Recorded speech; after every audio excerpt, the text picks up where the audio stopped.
Le FC Barcelone a inscrit 5 buts à l'extérieur en Ligue des Champions, mais le Barça a quand même encaissé 4 buts.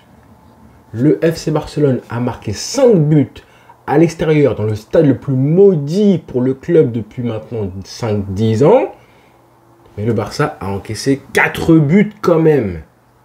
Le Barça quand même a marqué son 94e but cette saison en 31 matchs. T'imagines la moyenne de buts là? Mais bon, le Barça s'est quand même mangé 4 buts hier soir. Tout ça pour vous dire qu'il y a eu des choses incroyables qui se sont passées hier soir. On a kiffé, on a savouré. Moi-même, je pense que j'ai dû dormir à 3 h du matin. Je pense qu'il y avait trop d'adrénaline en moi. Je pense que c'est pareil pour vous. On a kiffé. Et je me suis dit, hein, les supporters du Real Madrid, bande de gamins, bande de bâtards. C'est donc ça que vous vivez tout le temps. Hein. C'est donc ces émotions-là que vous vivez, que vous avez le privilège de vivre régulièrement, tous les ans, en Ligue des Champions. Et ça faisait du bien que le Barça, du coup, fasse une remontada à la dernière seconde, après un match dantesque disputé sous la pluie, avec les péripéties, des buts de gag et du suspense jusqu'à la dernière seconde. Mais tout n'a pas été rose. On en a parlé hier, j'ai fait des briefings. Forcément, à chaud, c'était sous tension, excité comme pas possible. Donc, et parfois, tu dis les choses, tu en oublies d'autres et tu es assez virulent avec certains joueurs. Donc, on est là, on s'emballe, on critique, on vante, on fait plein de choses. Mais ce qui s'est passé hier soir, ça faisait combien de temps, les amis, qu'on n'avait pas vécu comme ça une soirée en Ligue des Champions? Alors, je sais les comparaisons, on a marqué quand même 5 buts. On a encaissé 4 et un dicton qui dit je préfère gagner moi les matchs 5-4 plutôt que 1-0. Je vous vois venir, hein. Je n'ai pas de comparaison avec Xavi, mais forcément, voilà, tu es obligé de constater que là, avec un match de fou comme ça, 5 buts à 4, il y a eu du positif, du négatif, mais à la fin, qui aura le culot de me dire qu'il n'a pas kiffé devant la rencontre d'hier soir, malgré, on s'est arraché les cheveux, hein, j'en ai perdu moi aussi, encore plus, quand ça tourne en ta faveur à toi, t'es content. Et depuis 5 ans, les matchs fous ne tournaient jamais, presque jamais en ta faveur. C'est une bonne chose, même si, comme je l'ai dit hier, très compliqué de faire des enseignements d'une rencontre comme ça. Comment tu veux débriefer et analyser à chaud un match comme ça? Là, à froid, forcément, c'est plus facile. Hein. Mais honnêtement, hein, soyons un petit peu sincères et honnêtes et transparents, les frères. Très compliqué de faire des enseignements après un match comme ça. À part des choses qu'on sait déjà. Par exemple, le fait que Pedri est un extraterrestre. Par exemple, le fait que le Barça avait tellement besoin d'avoir une victoire de ce style-là, au mental, à la grinta, au forceps, comme des bonhommes, comme des soldats, à la mentalité entre guillemets allemande. Ça, on le savait parce que pour la fin de la saison, le Barça aura besoin d'avoir d'autres victoires comme celle-ci. Pas aussi folle évidemment, mais en Ligue des Champions et dans les matchs compliqués aussi en Liga à l'extérieur face à des petites équipes, et ben, il faudra aussi gagner des 3 points au mental. Pas seulement techniquement, footballistiquement, purement tactiquement et footballistiquement aussi au mental. Et c'est justement ce qu'a dit notre ami Hansi Flick, à qui je vais faire consacrer 3-4 minutes pour retémoigner mes remerciements, vraiment que ce qu'il a fait hier soir. Mais en conférence de presse du coup, on a eu Hansi Flick qui a insisté sur le côté mental de l'équipe, comme quoi le Barça en deuxième mi-temps, forcément, lui, à la mi-temps, il a fait des petits changements tactiques, hein, mais surtout mentalement, comment justement il a réussi à insuffler cette espèce d'esprit de rébellion. Comment ces changements aussi ont permis au Barça de contrôler la rencontre. Ça, j'insiste, hein, vraiment, je l'ai dit hier soir, dans 99% des matchs fous, un match fou, c'est quoi? C'est techniquement un match qui échappe au contrôle des deux coachs. Vraiment dans le football en général, quand vous voyez des matchs qui terminent avec des scores de volley, hein, des scores de tennis 6-4, 4-3, etc. C'est en général parce que ce sont des matchs qui échappent au contrôle d'au moins un, voire souvent, très souvent, les deux coachs. C'est ce qui est arrivé malheureusement pour le coach de Benfica hier soir. Il y a beaucoup de supporters portugais qui lui en veulent, et c'est normal parce que voilà, on a senti qu'il a commencé à se faire pipi dessus. Mais côté Barça, on a eu justement un Hansi Flick qui a gardé justement le contrôle de la rencontre tactiquement, et le faire avec si peu de ressources sur le banc, ça c'est archi fort les frères. Donc monsieur Hansi Flick, hein, là, non, là vraiment le gars est fort quoi. Hein, ah, vraiment le gars est fort. Comme je disais hein, hier soir, les petits ajustements tactiques en pleine rencontre, Lamine Yamal recentré un peu plus pour échapper à l'emprise de Monsieur Alvaro Carreras, qui justement s'est coltiné à Rafinha, qui a fait très mal côté droit, d'où vient le but, le 5e but du Barça, ça vient de Rafinha. Aussi, je pourrais aussi citer le fait de faire entrer Ferran Torres, Eric Garcia, Frenkie de Jong, qui a fait un très gros match, Fermin Lopez aussi. Ça a été une régalade. Le fait aussi de passer à un système plus offensif, ça c'est un petit peu normal. Hein. J'ai vu beaucoup de gens qui vantaient un petit peu le fait que Hansi Flick était passé d'un système à 4 défenseurs vers un système à 3 défenseurs en fin de rencontre. C'est un petit peu normal. Tu es mené 4-2. Bon, ça c'est pas le plus impressionnant. Par contre, de faire entrer des joueurs pour stabiliser enfin ce milieu de terrain et faire en sorte que le Barça redevienne le Barça, à savoir une équipe en transition et en contre, parce que les 4 premiers buts du Barça, ce n'est pas le Barça qu'on voit habituellement.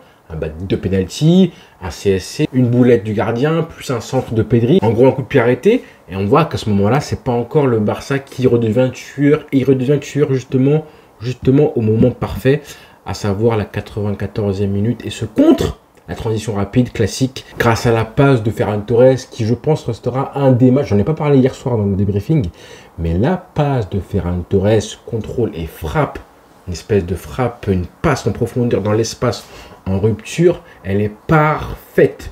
Je savais même pas qu'il était capable de faire ça en fait, je savais pas qu'il avait ça en lui, cette palette, cette espèce de geste, et cette capacité technique à faire ça, Ferran Torres. Bravo garçon. Donc vous voyez, même là, j'avais dit débriefing à froid et pourtant je suis obligé de m'emballer. Et puis bon, c'est un très joli but, hein, comme pas mal de gens en ont parlé. On a vu le but de Rafinha, on a revu un petit peu le même mouvement qu'avait fait Zizou lors de la Coupe du Monde 2006 face à l'Espagne. Même si là, en plus de la qualité technique de ce qui fait Rafinha, le petit crochet, la conduite de balle et la frappe où il ferme le pied au premier poteau, faut aussi saluer quand même l'effort physique du mec. Quand même, 94e minute, il te tape un sprint incroyable. Moi, sur la passe de Ferran Torres, sur l'action, je me suis dit, elle est un petit peu trop longue. Donc le gardien sortira et malheureusement ça va se terminer par une interception et donc la fin du match.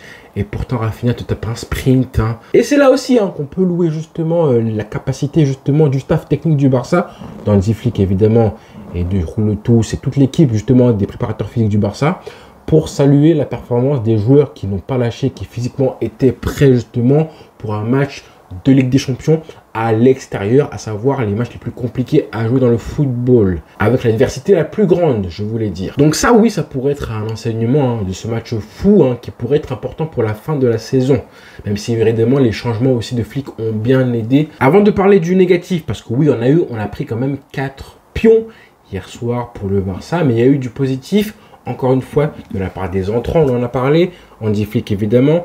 Pedri a été juste incroyable. J'ai été élogieux hier soir, même si je me suis trompé, parce que la passe sur le 4e but du Barça, ce n'est pas Rafinha, c'est bien Pedri qui l'a mise. C'est une espèce de galette qu'il dépose sur la tête d'Eric Garcia, comme si c'était juste téléguidé. Alors c'est la seule action décisive, par définition, de Pedri hier. Par contre, le nombre d'actions incroyables qu'il a fait, 120 ballons touchés hier soir. 120 ballons touchés. J'ai pas vu la statistique après la rencontre et quand j'ai consulté un petit peu les chiffres, j'ai vu ce chiffre-là qui est juste incroyable. 120 ballons touchés pour un milieu de terrain offensif comme lui, plutôt central. Et là, on parle pas de ballons qui servent pas à grand-chose, un petit peu comme ce qu'on voyait chez Busquets qui lui aussi dépassait les 100 ballons touchés.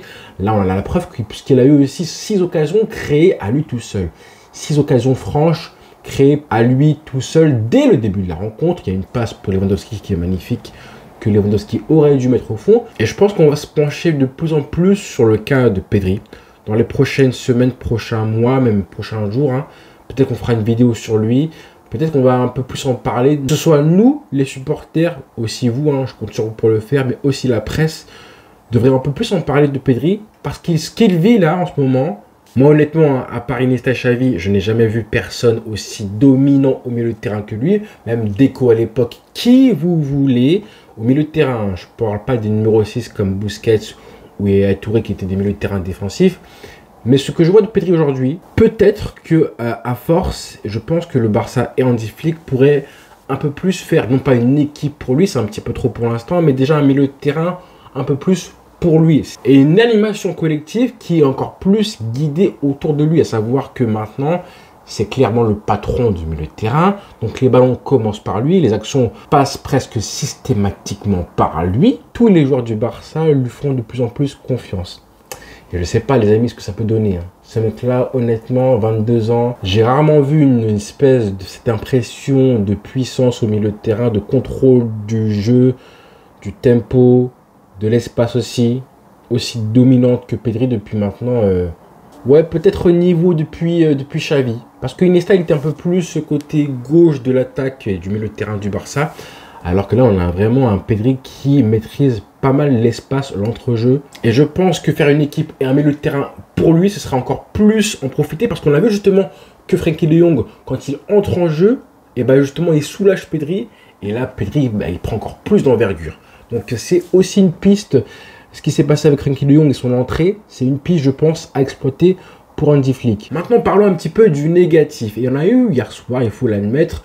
Bon, je vais commencer par le petit négatif, à savoir Lamine Yamal. J'en ai parlé justement lors du débriefing. En quoi il n'a pas fait un bon match, un grand match. C'est vrai, même si, malgré le fait qu'il fasse un mauvais match, et ben, il s'en sort à la fin de la rencontre avec justement un penalty obtenu et pas mal d'actions où tu sens qu'il quand même il réussit à faire du mal à la défense du coup de Benfica. Le fait aussi d'avoir été replacé dans l'axe, ça l'a aidé en fin de rencontre, épaulé par Rafinha. Maintenant hier, reparlons-en, il a affronté un client, à savoir Alvaro Carreras, qui a été incroyable. Et je disais hier soir, j'en ai même fait un tweet pendant la rencontre à la mi-temps, quand je voyais Lamine Yamal se faire bouffer. Et je disais justement que Lamine Yamal, il était en train de montrer des signes d'agacement. Pas il baissait la tête, mais tu sentais qu'il était énervé et qu'il se faisait vraiment bouffer par Carreras à ce moment-là du match, qu'il était vraiment agacé. Et je disais justement dans mon tweet que Carreras, c'est exactement le genre de latéral gauche qui vont justement permettre à Lamine Yamal de progresser. Parce qu'ils vont justement te forcer, t'obliger toi, Lamine Yamal, à élever ton niveau. Forcément, Lamine Yamal, 17 ans, vient d'arriver dans le football depuis 1 an et demi, donc il n'est pas encore connu, mais il commence à être de plus en plus connu, observé et puis étudié. Donc au début, quand il est arrivé, forcément, les équipes ne le connaissaient pas encore, les latéraux gauche adverses ne le connaissaient pas encore. Maintenant, c'est mort, hein. L'effet de surprise, il va être dissipé. Donc, de plus en plus, Lamine Yamal, il va affronter des mecs qui le connaissent ou qui l'ont déjà vu à la télévision, qui l'ont étudié. Donc, malheureusement, par la force des choses, eh bien, logiquement, ce sera de plus en plus compliqué de faire des différences face à ses vis-à-vis. Et en plus, quel vis-à-vis? Alvaro Carreras, hein, quel joueur incroyable. Il a fait un match, je ne le connaissais pas. Apparemment, c'est un très bon joueur formé en plus, qui est passé par la Castilla, la Fabrica du Real Madrid, et que le Barça suit de très près apparemment d'après le quotidien Sport et l'info qui est sortie hier soir avant la rencontre. Apparemment le club, le Barça, voulait justement le voir hier soir pour étudier un petit peu son niveau. Je pense qu'il a marqué des points. Là, il était vraiment en mode entretien d'embauche. Le mec voulait montrer à toute la terre qu'il avait le niveau pour aller jouer dans un grand club. Et comme je disais justement pour Lamine Yamal, c'est le sujet principal, c'est que justement ce genre de mec-là que tu vas affronter toute ta carrière, hein, des latéraux gauche hyper forts, c'est normal. Forcément, il y en aura qui seront très très bons défensivement, très compliqués à dribbler et à passer en un contre un, qui vont se préparer pour être au marquage de toi, parce que là, il était prêt, le mec, il était en mission comme pas possible. Ça se voyait qu'il avait étudié Lamine Yamal et qu'il savait justement comment faire pour le gêner, le museler. Et ben moi, ça j'aime, c'est très bien justement que Lamine Yamal justement connaisse un petit peu le gratin européen. Justement, ça va l'aider, ça va l'obliger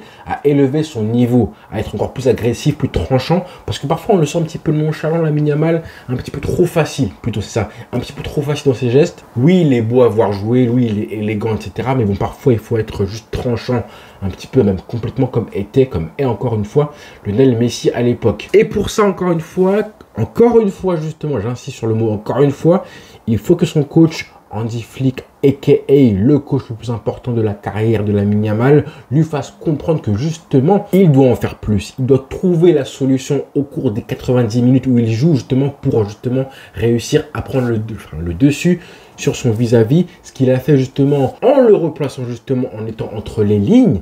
Ça justement, Lamine Yamal, il doit l'apprendre tout seul aussi à l'expérience. Comment justement au cours d'un match trouver les zones où tu feras un peu plus mal à la défense adverse. Et si ça passe par être un peu plus placé dans l'axe, être placé plus ou moins proche du latéral gauche, ça dépend comment tu es placé, tout ça, ça s'apprend en fait, ça s'apprend sur le terrain, mais ton coach doit aussi t'aider pour ça. Donc vraiment Lamine Yamal, son match n'est pas à jeter, loin de là. Au contraire justement, c'est exactement avec ces matchs-là que tu grandis, que ta formation se termine un jour ou l'autre.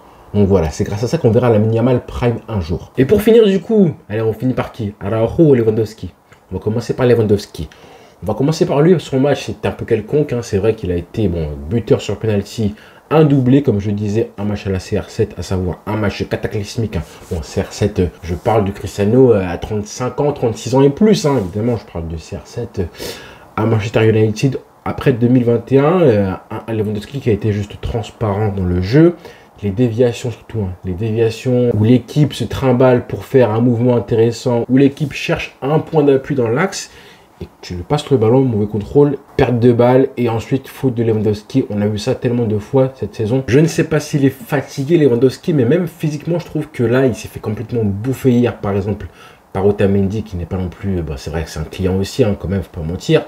Mais physiquement, je trouve qu'il devrait s'imposer un peu plus face aux défenseurs adverses. Hein. Donc ce serait top, hein, si jamais Hansi Flick devait, et je pense qu'il doit le faire, ménager un peu plus le temps de jeu de Lewandowski, comme il doit le faire aussi pour Pedri, qui a fait un match incroyable évidemment, qui sort du match complètement lessivé. On a vu les images de Pedri. Donc Pedri fatigué, Lewandowski aussi, Rafinha qui a beaucoup donné. Encore une fois, on voit les limites de l'effectif et à quel point ça va être compliqué. Moi, je veux les voir au repos. Hein. Pedri, ce week-end, tu ne joues pas. Enfin, si tu vas jouer, mais bon, tu seras, j'espère, sur le banc. Encore une fois, on en revient à la qualité de l'effectif du Barça qui est très limité, malheureusement. Avec Rashford qui pourrait s'ajouter à tout ça, qui fera du bien. Avec Dani Olmo aussi qui est absent et qui fait du mal, son absence. Donc, encore une fois, c'est hyper important pour les matchs qui vont arriver. On le rappelle, hein, dès mercredi prochain, dans une semaine, il y aura le 8e match en Ligue des Champions. Et donc, pour terminer, la cerise sur le gâteau, ça a été évidemment en défense. Ronald Araujo et Chesney. Bon, Chesney, je pense qu'on en a parlé. Voilà. Et défensivement, Araujo, j'en parle parce que je le fais de manière individuelle, alors que je parlais de collectif, parce que justement, ça a une influence sur tout le collectif. Et j'en ai parlé hier soir. J'ai été un petit peu, c'est vrai, même très sévère.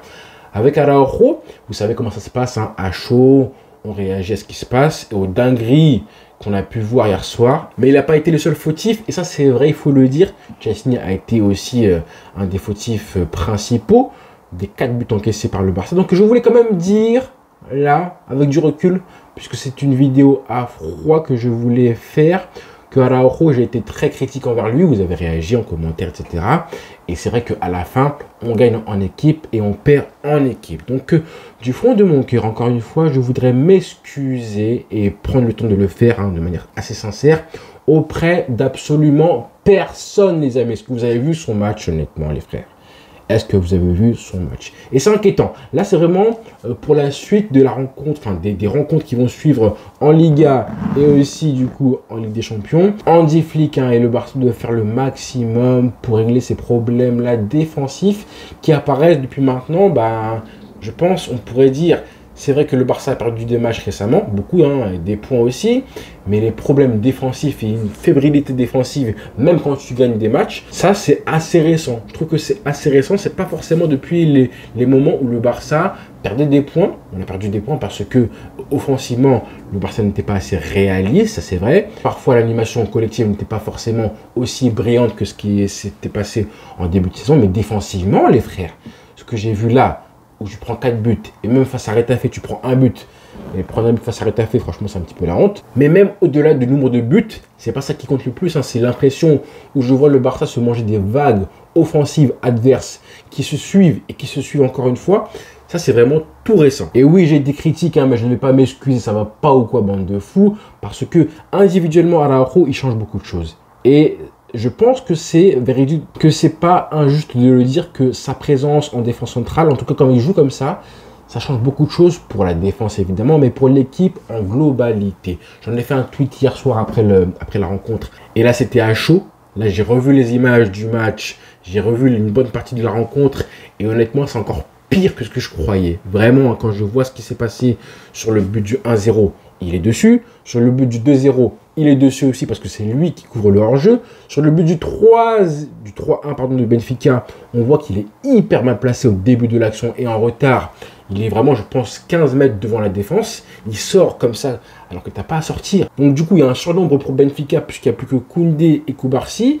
et il est en retard. Et du coup, comme il est monté, ça a créé un gros trou. Du coup, 3-1, le penalty évidemment encaissé. Il y a d'autres actions où, encore une fois, il couvre le hors-jeu, beaucoup d'actions. Et le quatrième but, c'est évidemment lui-même qui le met tout seul dans les buts du Barça. Donc, pas mal de boulettes de la part de Araujo. Et évidemment, une question qui se pose de plus en plus, c'est est-ce que son profil est compatible avec ce que demande Hansi Flick? Cette espèce de défense haute. La défense et le bloc haut du Barça, il n'y a plus de hors-jeu, hein, c'est terminé. Hein. Rappelez-vous des matchs où le Barça a terminé la rencontre avec 7, 8, 9 hors-jeu provoqués par l'adversaire. Là, je pense qu'on ne doit même pas dépasser les 5. Donc c'est un problème, je pense, pour Hansi Flick. Sans parler des problèmes qu'il apporte aussi maintenant offensivement. J'en ai parlé dans mon tweet hier. Le fait que maintenant, défendre en avançant, c'est terminé. Le Barça recule systématiquement. Et surtout, les relances, hyper important. On n'a plus de contre, à part justement le 5e but.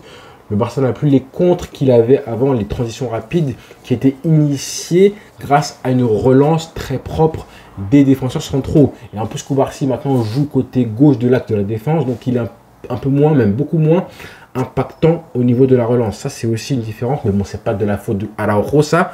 C'est plus à Koubarsi de s'adapter. Mais c'est juste pour vous montrer à quel point, directement et indirectement, Araujo, sa présence, elle change beaucoup de choses pour l'animation offensive et collective globale du Barça.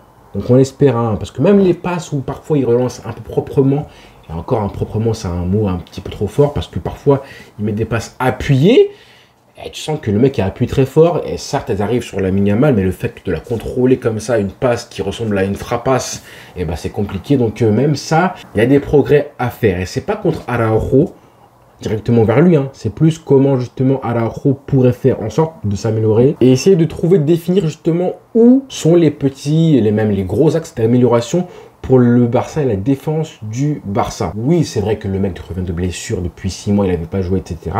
Mais je pense que le Barça peut faire beaucoup mieux défensivement. Il y a des gros matchs qui vont arriver. Inigo Martinez me manque, hein. On voit à quel point justement un seul joueur que tu changes, comme il n'a pas le même profil qu'Inigo Martinez et peut-être pas le profil que Hansi Flick demande, et bah ça change beaucoup de choses en défense. Pour moi, ça change beaucoup de choses. Je me demande où en est Christensen, qui est dans le groupe en plus hier soir pour la rencontre, qui n'a pas joué bizarrement, même pas une seule minute. Eric Garcia, quand il rentre, il fait du bien. Et ça, faut le dire, hein, mais Eric Garcia, il joue à un poste qui est un peu plus offensif en ce moment que Araujo. En défense centrale, on a besoin de récupérer cette solidité défensive si on a un Barça qui, justement, est aussi hautement placé sur le terrain. Voilà, les frères. Ça a été une analyse assez longue, mais je voulais la faire parce que ce qu'on a vécu hier soir, hein, en termes d'émotion footballistique, les frères. Donc voilà, c'est pas envers Araujo, hein, que je fais mes reproches, c'est plus est-ce que finalement c'est pas le système qui ne lui convient pas en fait. C'est un très bon défenseur, mais pour le système du Barça, Hansi Flick, c'est peut-être pas forcément le joueur le plus adéquat en défense. C'est plus comme ça que je vois les choses. Mais c'est pas mort, ça peut le devenir. Il faut qu'il progresse et qu'il travaille tout simplement. Le travail, les frères. Eh ouais, comme la Yamal, c'est pareil. Donc voilà les frères pour la vidéo. À froid, elle était longue, mais j'avais tellement envie de la faire que voilà, j'espère que vous avez aimé aussi les formats longs. Voilà les frères, rendez-vous très vite, dès ce soir, dès demain midi à ma pause, dès demain soir, bref. On va se retrouver et reparler de tout ce qui va bien et moins bien au Barça les frères. Donc abonnez-vous et rendez-vous très vite. Ciao.